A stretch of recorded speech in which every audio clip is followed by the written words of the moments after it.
The I'm not good enough wound might be perceived as someone who is greedy, because it appears this person wants more and more and is looking for perfection. Or maybe it's just a feeling of constant invalidation because you have to be more and nothing is ever enough. This wound is constantly out looking for acceptance and love that you never got from the caregivers you had who were supposed to love you. Or maybe, in your case, this wound originates from society's standards of perfectionism and appropriate status you should be in. Wherever this wound's origin comes from, it can cause major disparities in your mental, emotional, spiritual, and physical self. For example, when I was interning as a therapist, I ran into a client who suffered from a disease called multiple sclerosis.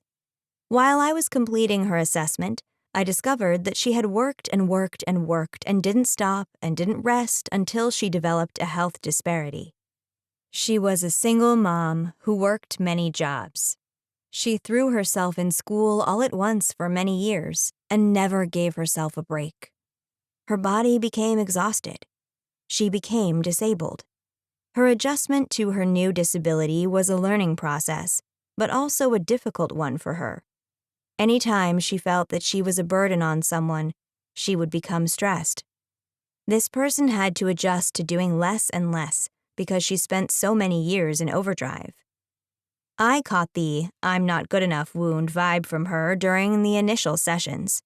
It wasn't hard to detect based on what she told me. The very first and only intervention I could think to implement with her was for her to use redirection. I advised her that when she was feeling this, she should tell herself, I am good enough. It actually worked for her, and by the next session, she showed me a ring that she bought for herself which said, I am good enough. Now, this was just the beginning of her healing journey, but I'm glad I was able to start it off that way.